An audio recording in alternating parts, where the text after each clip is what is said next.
Good morning, সুপ্রভাত, নমস্কার। প্রমীলা মুখার্জি আরও একটি ব্লগে অনেক স্বাগত।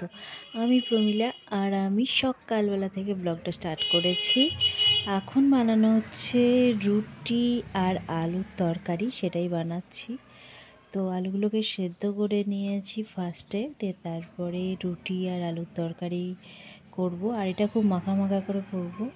তো জাস্ট আমার রুটিটা তৈরি হয়ে গেছে, শুধু জাস্ট আলুর তরকারিটা করে নেবো। তারপরে তো দুপুরে রান্নাবান্নাগুলো শেয়ার করছি তোমাদের সাথে।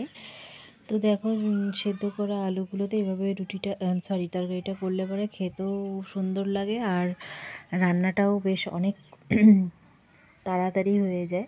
নুন হলুদ দিয়ে নর্মালি যেরকম আলুর তরকারি করি, এমন কিছু বিশেষ কিছু নয়।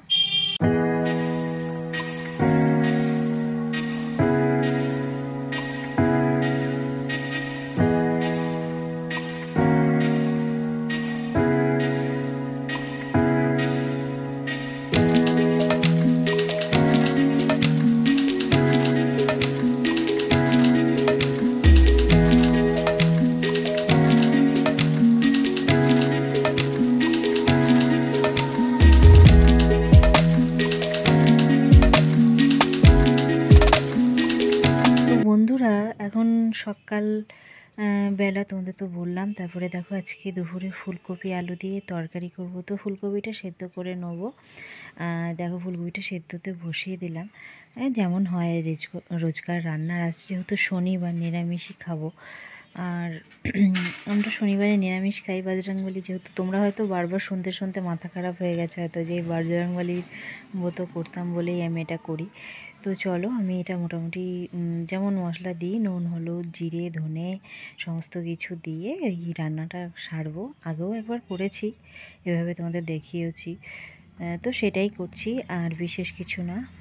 তো রান্নাটা আমি সেরে নিই।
চলো বন্ধুরা, এখন দুপুর বাজে 1:30। তখন তোমাদের সামনে এসেছিলাম, গাড়ির আওয়াজ শোনা যায় না, কথা বলা বলি। তো তোমাদের যেটা কথা বলি, আমি কিন্তু কখনোই টিকটক ভিডিও করিনি। আমি ফার্স্ট ইউটিউব, ফেসবুক, ইনস্টা এই তিনটেই করেছি। যাই হোক, আমার কিন্তু যা মানে ব্যাপারটা এখান থেকে, মানে অনেকে তো টিকটক ভিডিও করে একটা পরিচিতি বানিয়ে তারপরে এসব জায়গায় আসে, কিন্তু আমি কখনো এসব করিনি। এখান থেকেই যতটুকু ঠান্ডাও আছে, মানে চলো নিচে করছি এটাই।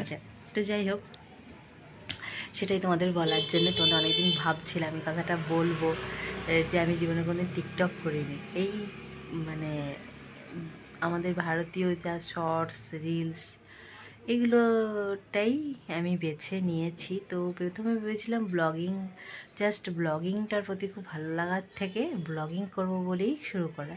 তো বন্ধুরা, নিচে তো চলে এসেছি, এবার খাওয়া দাওয়াটা সেরে নেবো, দিয়ে একবারে তোমাদের পরে আসছি তোমাদের সামনে। তো চলো, নিজের ভালো লাগা তো পাওয়া যায় না, তো ভালো লাগা থেকেই এগুলো করা। তো চলো পরে আসছি আবার তোমাদের সামনে। খাওয়া দাওয়াটা সেরে নিই দুপুরের, এখন দুপুর 1:30 বাজছে। তো বন্ধুগণ, আমি এবার ব্লগটা শেষ করে দিচ্ছি। আর সত্যি বলতে, তোমরা যদি পাশে থাকো, তোমরা যদি সঙ্গে থাকো, তাহলে আমি এগিয়ে যেতে পারবো। তো অবশ্য করেই সাথে থেকো, পাশে থেকো। আর একটা কথা, এখন দুপুরবেলা, আমি এরপর ধরো শর্ট ভিডিওগুলো করবো, রেডি হব। তো তার আগে আমি ব্লগটা শেষ করে দিচ্ছি। কালকে রাত থেকে শুরু করেছি, তাও কন্টিনিউ করতে পারিনি। তো চলো, শীতের সকাল যেন দিনগুলো কাটছে না, ভালো লাগছে না মোট কথা। এই শীত মানে শীতকালটা আমার মোটেও পছন্দ না, আমি বারবারই বলি। তো খুবই বিরক্তকর একটা, কি বলবো বলে বোঝাতে পারবো না, মানে এতটাই খারাপ লাগছে শীতটা এতটাই মাঝে লাগছে। তো চলো, নেক্সট ব্লগে আবার দেখা হবে। আগামী আমার ব্লগস নেক্সট দিন আবার আসছে। তো আজকের মতো টাটা। খুব ভালো থেকো, সুস্থ থেকো, আনন্দ থেকো, নিজেদের খেয়াল রেখো শীতে। ব্যাস এটাই, টাটা।